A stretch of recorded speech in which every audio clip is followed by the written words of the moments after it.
Hello everyone, welcome back. Today we're going to get started on the Case 310G Dozer Restoration Project, part number 26. We'll bring you along. I apologize for my absence as of late. There will be a video detailing why I have been gone coming up shortly on the channel. Stay tuned for that. And quickly, I thought I would go over our latest shop addition. This is a Quincy air tank and an Ingersoll Rand compressor on top. We bought this from a seed corn company, and I'm guessing that the Quincy compressor went bad. They've switched it over to this 5 horsepower single phase motor, runs like a top. Really excited to have this in the shop. Gonna fire the unit up for you now. This thing is super quiet.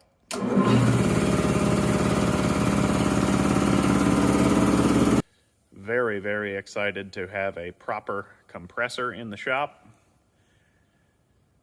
We will no longer have to rely on the Husky Home Depot special. That thing was always kind of a joke. There will be a video in the future about setting this thing up fully with hose reels and an auxiliary tank as well. Today we're going to get started pulling the bearings off of the pinion shaft, the main bull gear shaft, of course, pulling these bearings out as well.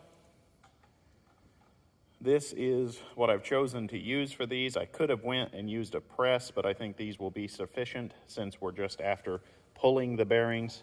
We're not really worried about saving them or damaging them in any way. These are what you call a Posi lock puller. This is the only one that has the sticker still left on it. This is a model 206. Very good, very well worth the money tool. We use these nearly daily. We do wear them out from time to time. They are just a extremely well-made, very heavy-duty caged puller. This is the cage right here. You adjust this, and that will draw the dogs down around whatever you're trying to pull. In our case today, we're pulling bearings. Before we throw you guys on the tripod, it is imperative that any surface you're going to try and pull something off of or press something on be 100% clean.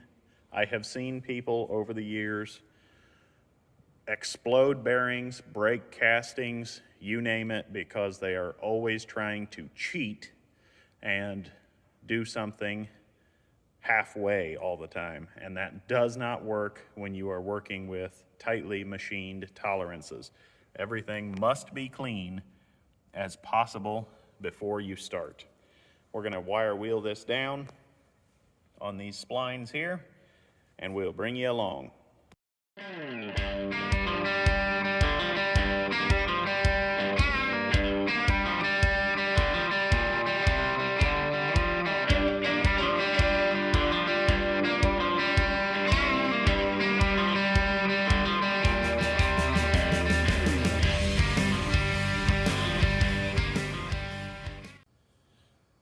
Okay, with our splines cleaned, we're going to put our big Posi lock puller on and hopefully pull this bearing off.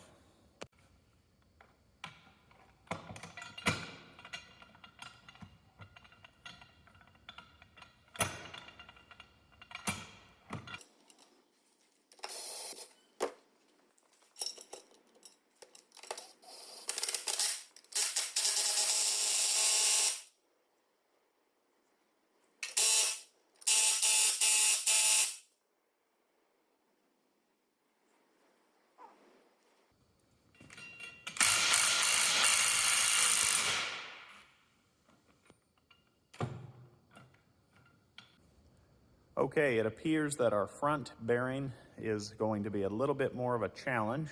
So I'm going to set up now and see if we can pull the bull gear and the rear bearing off as one unit. The bull gear is actually already moving on the splines, so that's a good sign. I won't have any resistance there. We will see what we can do now.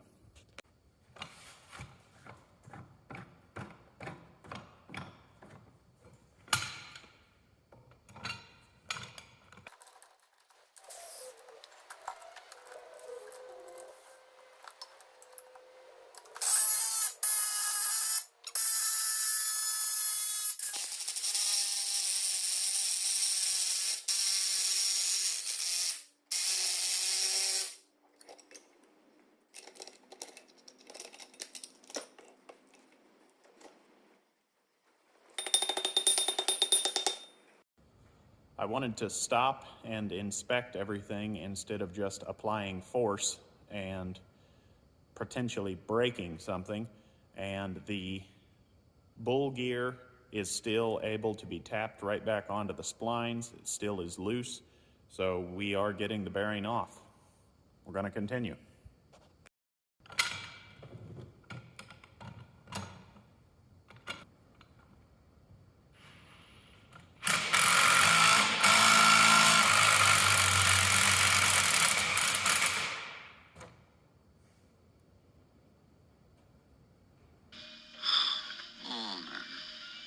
Don't hit me with them negative waves so early in the morning.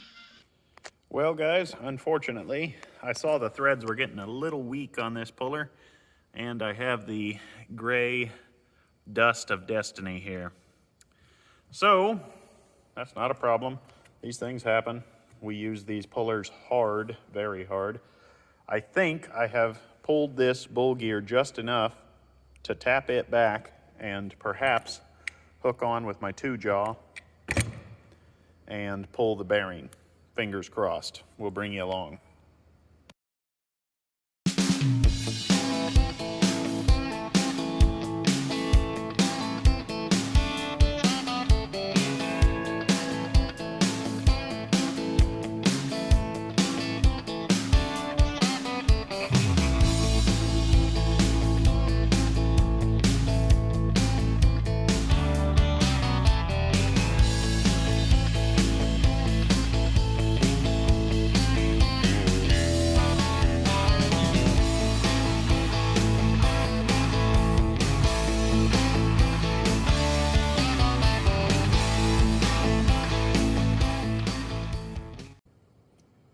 It would have been really nice if the previous guy would have installed these numbers out.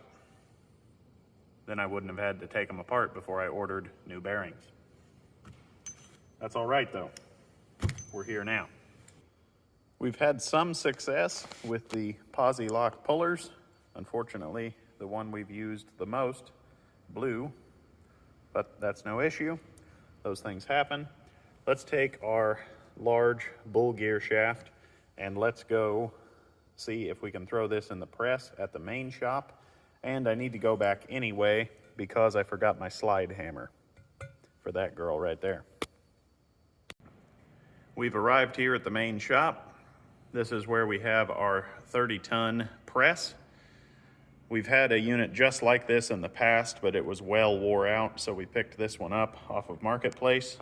We have our 4x4s below for a semi-soft landing in case the shaft decides to eject itself. And I highly recommend grabbing a pneumatic jack for these. Really makes your life easy. With all that being said, let's get you guys on the tripod, see if we can get this bearing loose.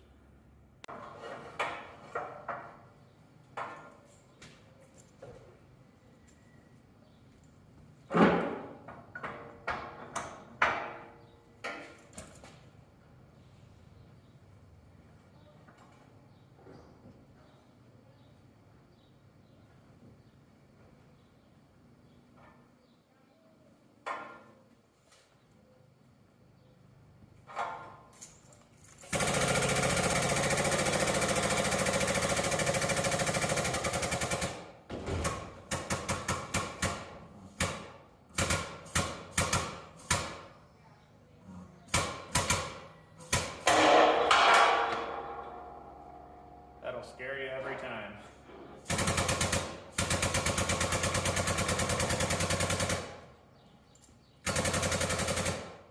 It's coming.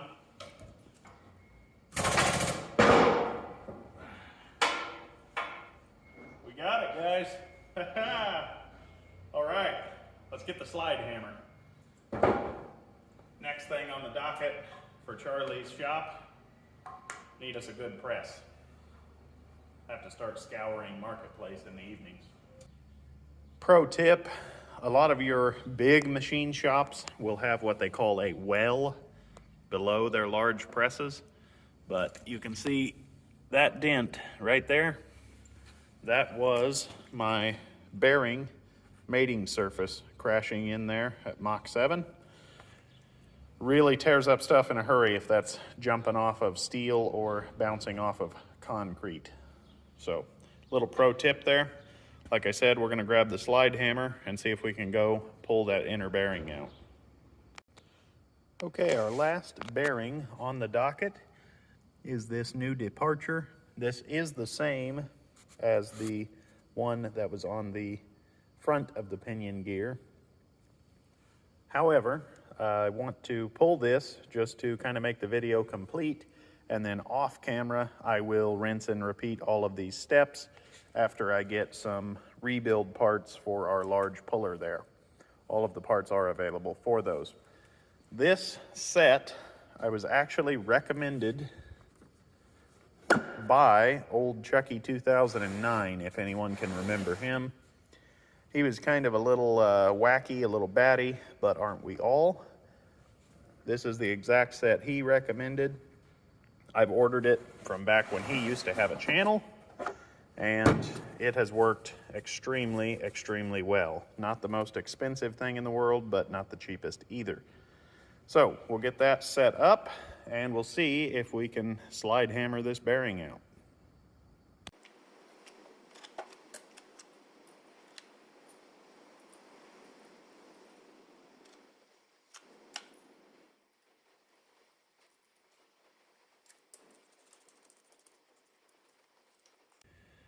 Very, very simple setup, but in case someone has not seen one before, I have these dogs put in reverse. They are reversible inside or out, and there is even a 3 crow's foot if I would need it, but I don't think I need it for this application. This goes in, spreads, hooks on the inner race of the bearing, and then of course our slide hammer moves up and down, and hopefully pulls the bearing right up and out of there. We'll bring you along, fingers crossed.